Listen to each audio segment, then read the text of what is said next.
एक पागल भिखारी। जब बुढ़ापे में अकेला ही रहना है तो औलाद क्यों पैदा करें, उन्हें क्यों काबिल बनाएं जो हमें बुढ़ापे में दर दर के ठोकरें खाने के लिए छोड़ दें। क्यों दुनिया मरती है औलाद के लिए। ज़रा सोचिए।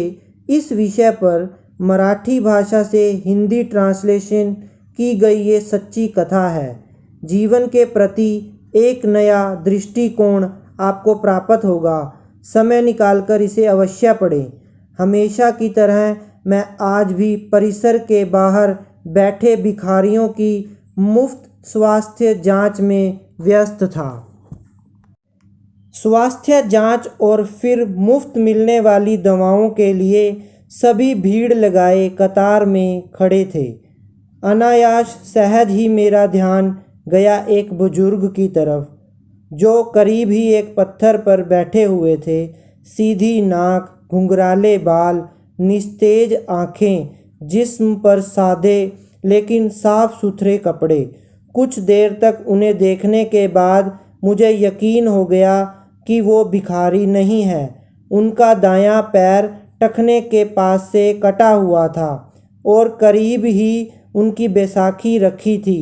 फिर मैंने देखा कि आते जाते लोग उन्हें भी कुछ दे रहे थे और वे लेकर रख लेते थे। मैंने सोचा कि मेरा ही अंदाज़ा गलत था, वो बुजुर्ग भिखारी ही है। उत्सुकतावश मैं उनकी तरफ बढ़ा तो कुछ लोगों ने मुझे आवाज़ लगाई, उसके करीब ना जाएं डॉक्टर साहब, वो बूढ़ा तो पागल है। लेकिन मैं उन आवाज़ों को नज़रअंदाज करता मैं उनके पास गया। सोचा कि जैसे दूसरों के सामने वे अपना हाथ फैला रहे थे वैसे ही मेरे सामने भी हाथ करेंगे। लेकिन मेरा अंदाज़ा फिर चूक गया। उन्होंने मेरे सामने हाथ नहीं फैलाया। मैं उनसे बोला, बाबा आपको भी कोई शारीरिक परेशानी है क्या? मेरे पूछने पर वे अपना बैसाखी के सहारे धीरे से उठते हुए बोले, good afternoon doctor, I think I may have some eye problem in my right eye. इतनी बढ़िया अंग्रेजी सुन मैं अवाक रह गया। फिर मैंने उनकी आंखें देखी। पका हुआ मोतियाबिंद था उनकी आंखों में। मैंने कहा, मोतियाबिंद है बाबा, ऑपरेशन करना होगा। बुजुर्ग बोले, oh cataract, I had cataract operation in 2014 for my left eye in Ruby Hospital. मैंने पूछा, बाबा आप यहाँ क्या कर रहे हैं? बुजुर्ग, मैं तो यहाँ रोज़ ही 2 घंटे भीख मांगता हूँ सर। मैं, ठीक है लेकिन क्यों बाबा? मुझे तो लगता है आप बहुत पढ़े लिखे हैं। बुजुर्ग हंसे और हंसते हुए बोले, पढ़े लिखे? फिर मैंने कहा, आप मेरा मजाक उड़ा रहे हैं बाबा। फिर बाबा बोले, oh no doctor, why would I, sorry if I hurt you. फिर मैंने कहा, हर्ट की बात नहीं है बाबा, लेकिन मेरी कुछ समझ में नहीं आ रहा है। बुजुर्ग ने कहा, समझकर भी क्या करोगे डॉक्टर? अच्छा ओके, चलो हम उधर बैठते हैं, वरना लोग तुम्हें भी पागल ही कहेंगे। और फिर बुजुर्ग हंसने लगे। करीब ही एक वीरान टपरी थी। हम दोनों वहीं जाकर बैठ गए। Well doctor, I am mechanical engineer, बुजुर्ग ने अंग्रेजी में ही शुरुआत की। फिर मैंने कहा, कंपनी में सीनियर मशीन ऑपरेटर था। एक नए ऑपरेटर को सिखाते हुए मेरा पैर मशीन में फंस गया था और ये बैसाखी हाथ में आ गई। कंपनी ने इलाज का सारा खर्चा किया और बाद में कुछ रकम और सौंपी और घर पर बिठा दिया, क्योंकि लंगड़े बैल को कौन काम पर रखता है सर।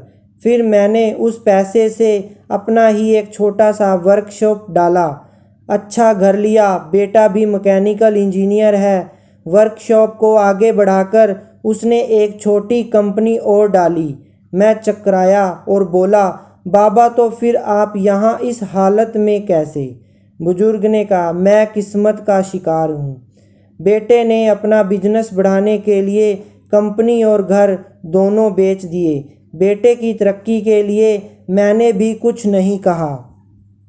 सब कुछ बेच बाच कर वो अपनी पत्नी और बच्चों के साथ जापान चला गया और हम जापानी गुड्डे गुड़िया यहाँ रह गए। ऐसा कहकर बाबा हंसने लगे। हंसना भी इतना करुण हो सकता है, ये मैंने पहली बार अनुभव किया।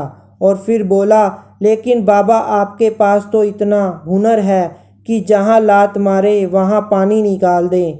अपने कटे हुए पैर की ओर ताकते हुए बुजुर्ग बोले, लात कहाँ और कैसे मारूं, बताओ मुझे।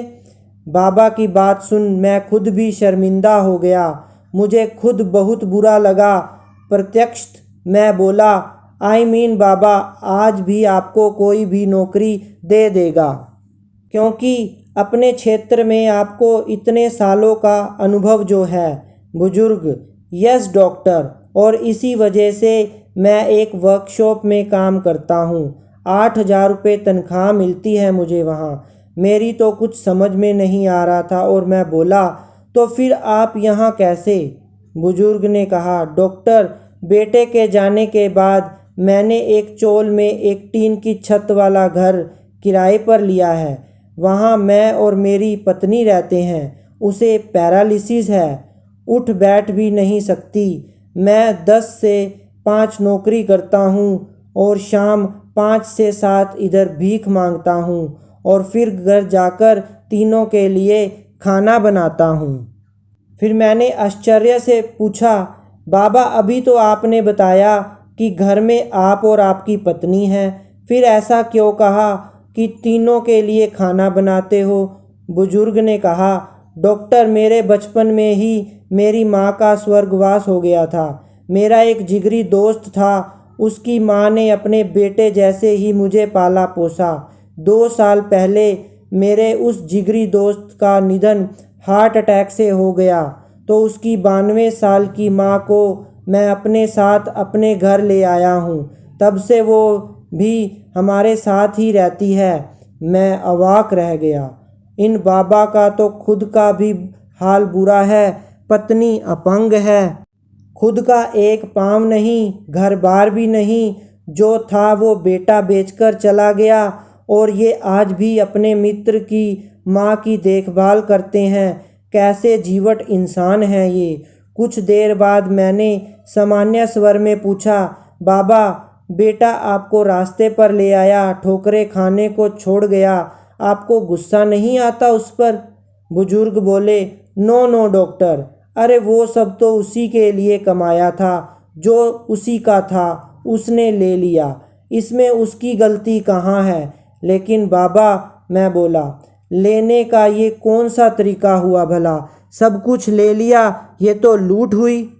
अब आपके यहाँ भीख मांगने का कारण भी मेरी समझ में आ गया है बाबा। आपकी तनख्वाह के 8,000 रुपयों में आप तीनों का गुजारा नहीं हो पाता होगा, अतः इसलिए आप यहाँ आते हो। बुजुर्ग ने कहा, no you are wrong doctor. 8,000 रुपये में मैं सब कुछ मैनेज कर लेता हूँ, लेकिन मेरे मित्र की जो माँ है उन्हें डायबिटीज़ और ब्लड प्रेशर दोनों हैं। दोनों बीमारियों की दवाई चल रही है उनकी। बस 8,000 रुपये में उनकी दवाइयाँ मैनेज नहीं हो पाती। मैं 2 घंटे यहाँ बैठता हूँ, लेकिन भीख में पैसों के अलावा कुछ भी स्वीकार नहीं करता।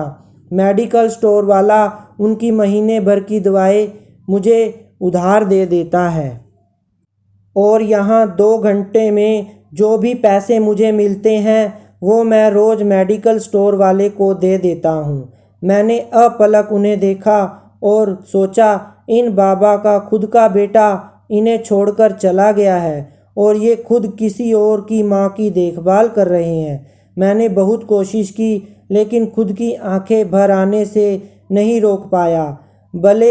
भरे गले से मैंने फिर कहा, बाबा किसी दूसरे की माँ के लिए आप यहाँ रोज़ भीख मांगने आते हो?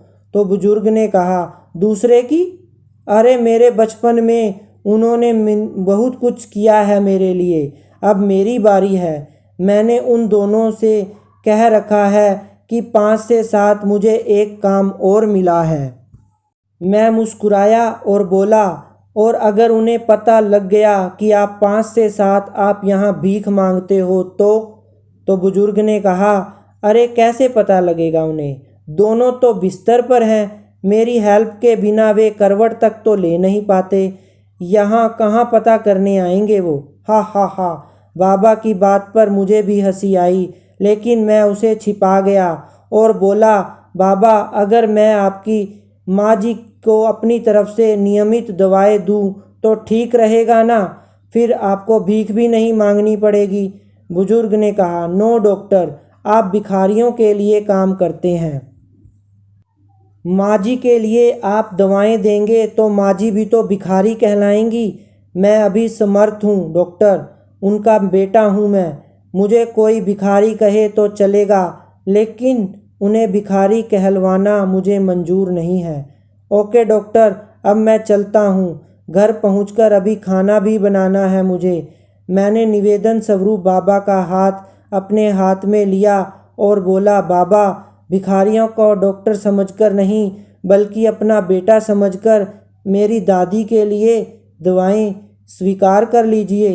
अपना हाथ छुड़ाकर बाबा बोले, डॉक्टर अब इस रिश्ते में मुझे मत बांधो प्लीज़, एक गया है हमें छोड़कर। आज मुझे स्वप्न दिखाकर कल तुम भी मुझे छोड़ गए तो अब सहन करने की मेरी ताकत नहीं रही। ऐसा कहकर बाबा ने अपनी बैसाखी संभाली और जाने लगे, और जाते हुए अपना एक हाथ मेरे सिर पर रखा और भर भराई ममतामयी आवाज़ में बोले, अपना ध्यान रखना मेरे बच्चे।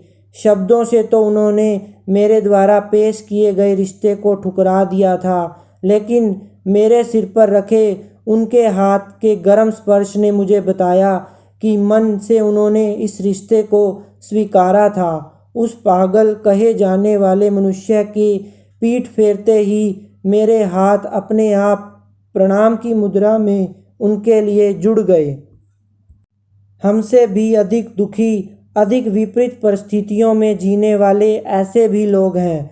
हो सकता है इन्हें देख हमें हमारे दुख कम प्रतीत हों और दुनिया को देखने का हमारा नज़रिया बदल जाए। हमेशा अच्छा सोचें, हालात का सामना करें। कहानी से अगर आपको कुछ प्रेरणा मिली हो तो जीव मात्र पर दया करना और परोपकार की भावना बच्चों में ज़रूर देना।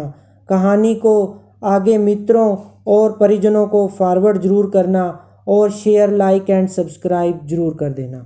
Thank you.